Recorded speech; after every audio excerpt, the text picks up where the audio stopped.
Hello and welcome. This is Beverly Fowles Jones, the Silver Fox of Consciousness, and I'm not in the kitchen because I just decided to do a quick video as an introduction. Today, I'm going to be showing you how I make caramel corn. Now, one of the things about caramel corn is that it's easy to make.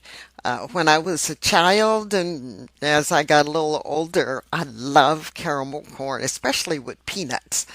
And but now I look at ingredients on the box. And I went and I'm telling you, I just started reading the label and going, what's that? And why is that in there? And I don't need that preservative, and I can't even pronounce the name of that. So I decided that I was going to go ahead and figure out a way to make caramel corn. And what I found out is it doesn't take that long. I mean, unless you're really in a hurry and you want to buy it, but it costs less to make it yourself. If you keep popcorn, now I don't do microwave popcorn. I buy regular popcorn and pop it in a popcorn popper, or I'll pop it in a pan, or I'll put it in the microwave in a lunch bag and close it up. There's multiple ways that I pop actual corn. So microwave popcorn won't work for this. You need regular popcorn. You can pick it up at the dollar store. You can pick it up at Walmart or your local grocery stores. But most of the things that you need for making caramel corn you have in your cupboard, except for maybe one or two things. And I'll tell you that. In my cupboard, I had everything except one item, and it's not something that I would keep in my cupboard, but I do now. And I'm just thinking about there's a possibility I could have used the substitute. And I'll tell you what that is on the other side. Thank you if you're new to the channel, and thank you if you are you're a subscriber. I appreciate your being here. Be sure if you like this to give it a thumbs up, and let's and if you're new, subscribe and hit the bell notification. So let's go on to the other side and let's start making some caramel corn.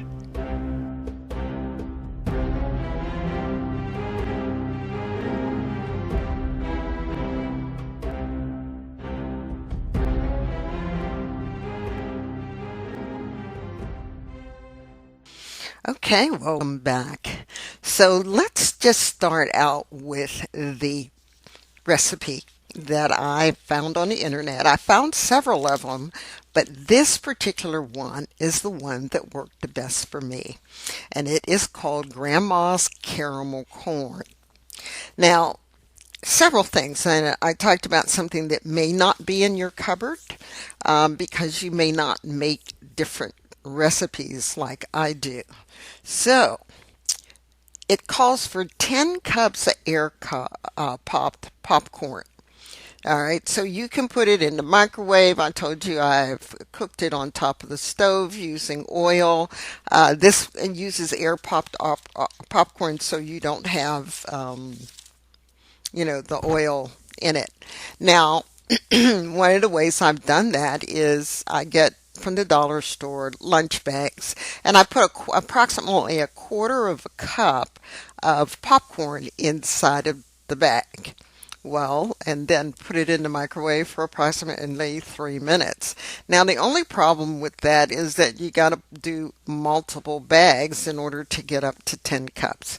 So I normally take a huge 3 or 6 quart pot and just put oil on the bottom of it just to cover it, and then I put popcorn till it finishes.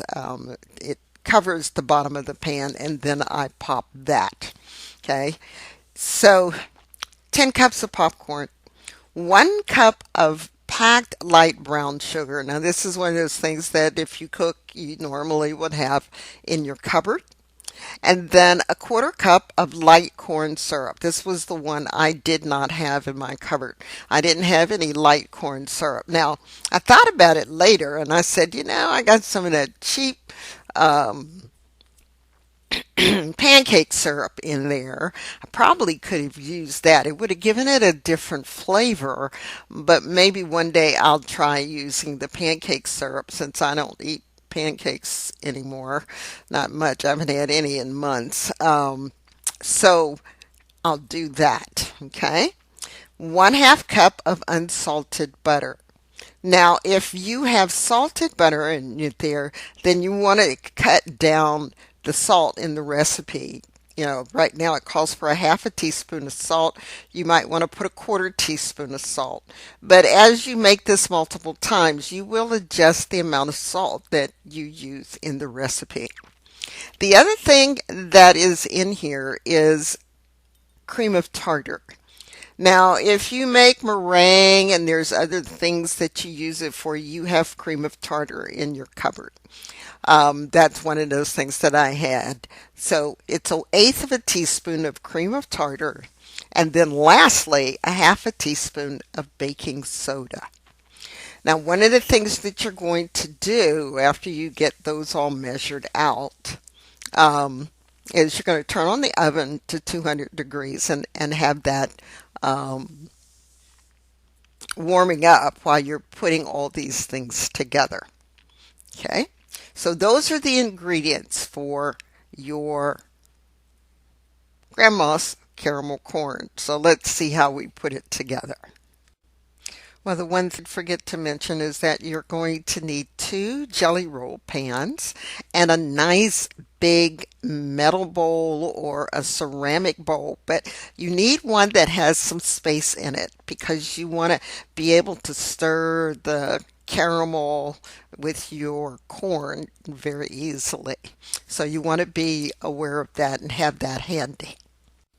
All right, so take everything, all the ingredients except the popcorn and the baking soda, and we put them in a pot um, that you're going to put on the stove because you're going to melt the butter, you're going to melt the sugar, everything, and it's all going to mix together. So here's the video of the mixing it all together. The butter is still melting, but you want to keep stirring. Because you really don't want it to stick. And if you notice, this doesn't look like very much, caramel. And as I'm stirring, the brown sugar is melting, and I got the camera in one hand and trying to stir in the other, so the pot's going everywhere. So after it's been cooked a while, this is what it looks like. And as you see, the color has changed. All the ingredients have been mixed, and it's still not ready yet, but it's ready because I didn't tell you in the beginning. I added some roasted salted peanuts because that that what is it? The regular caramel corn you get in the store has peanuts in it. So I said, okay, my dear, I want some peanuts in that. And so I added it. So here we're now at the point where it is just boiling and it is just, ready to go. It's just under candy stage. Not totally, it's not hot enough if you got a candy thermometer, but when it starts boiling like that, then it's time for you to take it off the flame.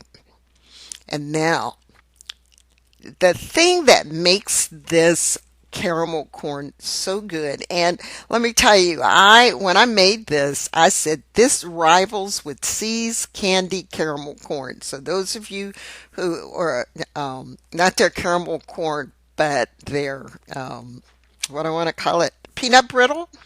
So it tastes a little bit about like their peanut brittle. In fact, I've made peanut brittle and hopefully I'll do a video on that. But the baking soda makes a major difference. And so it foams up like this. Now, once you've got that done, now we're going to start adding it to the popcorn. I have made the corn multiple times since I shot this video. So here's a lesson that I learned.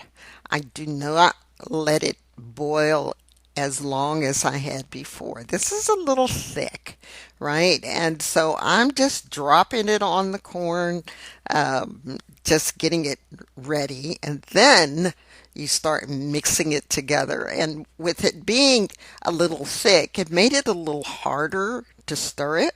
But I just kept stirring and stirring and, you know, getting it so that it would get all mixed together. So once it was all mixed together and I got it the way I wanted it, I put it on the cookie sheets or the jelly pans and I spread it across two.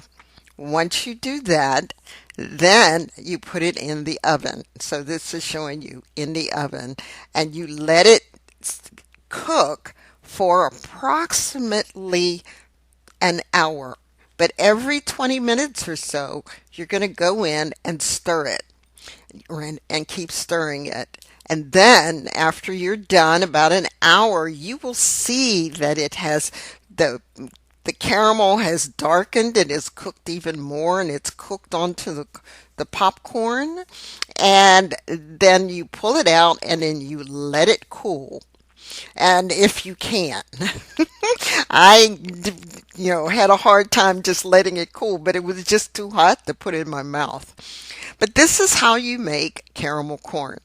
And you can put it into a big glass container. I have a big plastic container.